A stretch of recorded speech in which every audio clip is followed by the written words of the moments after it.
Our first step is to prepare our paper for our magazine holder. But what you want to do before that probably is to prime your magazine holder.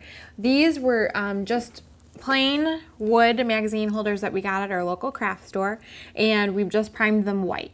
You could prime them black or prime them any color actually, depending on what your color scheme is. And actually, if you prime them white, then they're a little bit easier to absorb the ink colors that you're working with. So that would be my recommendation, but you can do your project however you feel you want to do that. So you want to prime that first and just let that dry. And then you can move on to your paper.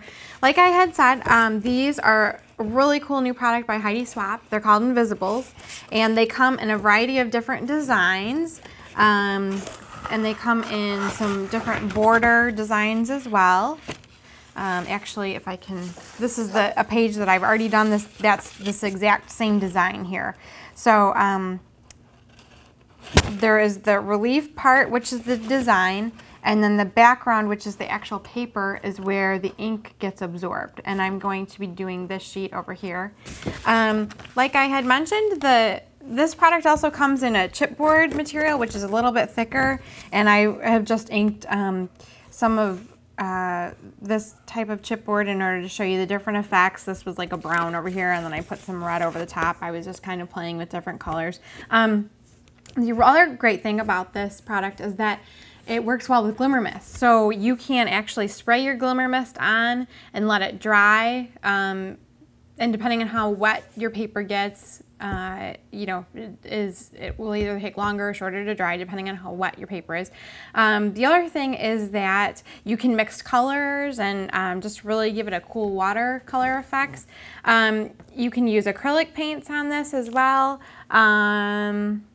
And just basically anything that's permanent. Now, this also works with stamping material, and you can put a stamp over the top, but if you do that, make sure you're using an ink that is like a stays-on ink or something that's permanent, so that it will actually go over the design. If it's a distress ink or something of that nature, you will not see the actual image where the relief part is, so that's important to note. The material also comes in chipboard shapes, and we'll be using one of these to put our label on the spine of our magazine holder. This actually has adhesive on the back, so once you get done inking the front, you can just peel the adhesive off the back and stick it onto the spine of your magazine rack. And then we'll also be using this material in a sticker format. We're going to do it a little differently than the original version where we had our magazine title on the spine. We'll be using a monogram. So I'm probably going to use my initial and put an N on the spine there. And so I'll be showing you how the stickers work as well. So let's get started.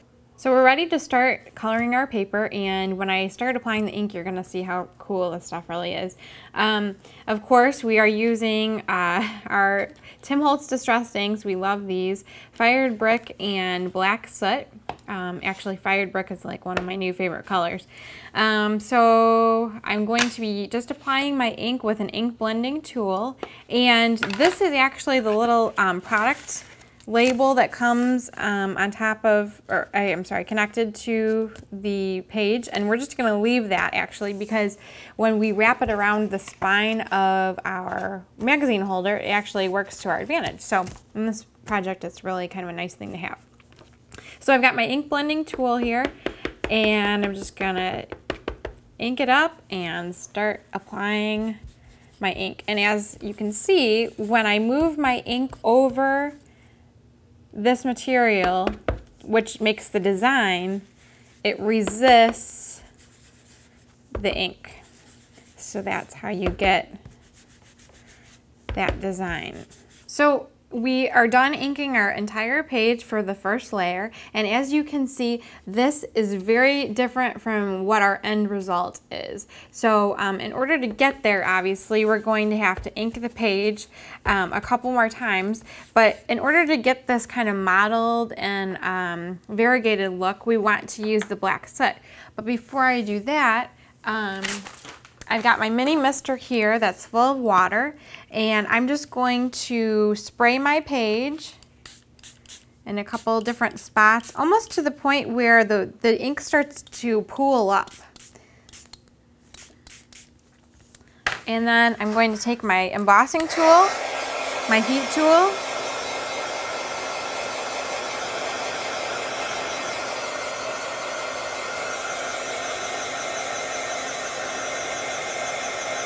but I don't want to dry it all the way because you'll see when I put the black soot on, the spots where it's gotten really pretty wet, the ink tends to collect there. And you can blend it in as much or as little as you want to.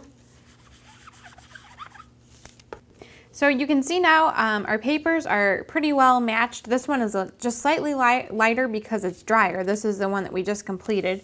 And one thing that I didn't show thus far was that in order to get it that way, if your ink blending tool isn't working as fast as you'd like it to, you can always take your ink pad and just rub it over your paper like this. And it's going to collect on those areas of white where the relief is, but if you use your ink blending tool, you can get that back to white pretty easily.